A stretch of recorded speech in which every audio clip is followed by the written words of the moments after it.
Stomach sound ఎందుకు చేస్తుందని పక్కవాడు లంచ్ బాక్స్ ఓపెన్ చేసినప్పుడే జెలస్ అవుతుందా? మోస్ట్లీ నైట్ 12కి ఇన్స్టా రీల్స్ చూస్తూ ఉంటే స్టమక్ గుర్ర అని ఇప్పుడు అనిపిస్తుంది, రే మన ఫుడ్కి రిమోట్ ఉంటే బాగుండు. అయ్యో స్టమక్ గుర్గుర్ సౌండ్ సైలెంట్ క్లాస్లో మాత్రం బాంబ్ బ్లాస్ట్లా ఉంటుంది. ఎప్పుడైనా డౌట్ వచ్చిందా ఈ స్టమక్ సౌండ్ ఎందుకు చేస్తుందని? మనం హంగ్రీ కాబట్టి స్టమక్ అరుస్తుందా, లేకుంటే పక్కవాడు లంచ్ బాక్స్ ఓపెన్ చేసినప్పుడే జెలస్ అవుతుందా? Let's decode this today in biology Keerthi spear style. Suppose స్కూల్లో సైలెంట్ టెస్ట్ జరుగుతుంది. ఆ టైంలో పెన్సిల్ కూడా సౌండ్ చేయదు. అప్పుడు మన స్టమక్ గుర్ర అని సౌండ్ చేస్తుంది. ఫ్రెండ్ వెనక్కి తిరిగి మరీ చూస్తాడు కదా. మోస్ట్లీ నైట్ 12కి ఇన్స్టా రీల్స్ చూస్తూ ఉంటే stomach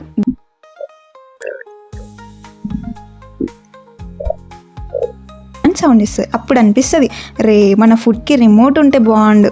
whenever hungry స్టమక్లో sound mute చేయడం బాగుంటుంది కదా. అలా యాక్చువల్గా సైంటిఫిక్ కాన్సెప్ట్ ఏంటి అంటే, మరి ఇప్పుడు సైంటిఫిక్గా చూద్దాం. ఈ స్టమక్ సౌండ్ని మెడికల్ లాంగ్వేజ్లో బార్బిగిమి అంటారు. ఇది స్టమక్లో ఆర్ ఇంటెస్టైన్స్లో ఉంటున్న గ్యాస్, లిక్విడ్, ఫుడ్ పార్టికల్స్ యొక్క మూవ్మెంట్ వల్ల వస్తుంది. అర్థమవుతుందా? స్టమక్ అండ్ ఇంటెస్టైన్స్లో పెరిస్టాల్సిస్ అని ఒక మూవ్మెంట్ ప్రాసెస్ ఉంటుంది. సో దాంట్లో ఫుడ్ని ముందుకు పంప్ చేస్తూ ఉంటాయి మజిల్ యొక్క వాల్స్. ఆ పంపింగ్ టైంలో ఇన్సైడ్ గ్యాసెస్, లిక్విడ్స్ మూవ్మెంట్ వల్ల గుర్ గుర్ అని సౌండ్ వస్తుంది. అదే మూమెంట్ లంచ్ తర్వాత కూడా జరుగుతుంది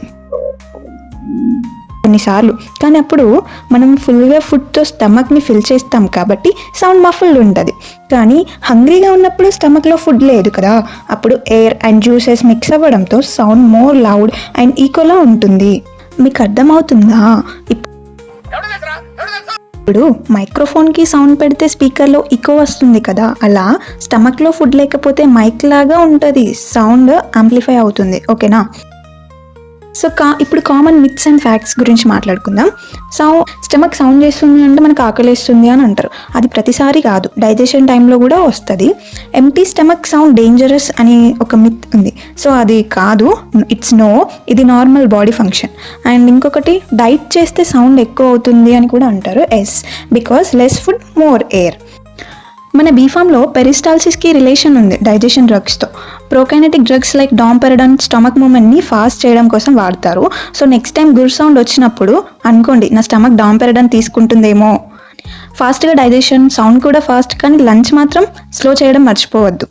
okay, so I conclude this. ఈ stomach sound is completely normal. It's just your intestines doing Zumba dance inside. So next time silent exam హాల్లో స్టమక్ గుర్ అంటే స్మైల్ చేయండి. బాడీ అన్నాక అలా పర్ఫామ్ చేస్తుంది. లైక్ ద వీడియో, కమెంట్లో చెప్పండి మీకు స్టమక్ సౌండ్ ఎప్పుడు ఎక్కువ వస్తుందో. Share with your friend who always hungry and స్టమక్లో డీజేని మ్యూట్ చేయాలని కోరుకుంటున్నాడు. Subscribe to Biology Keerthi Spear, where fun meets science and science meets Telugu. Bye. Thank you.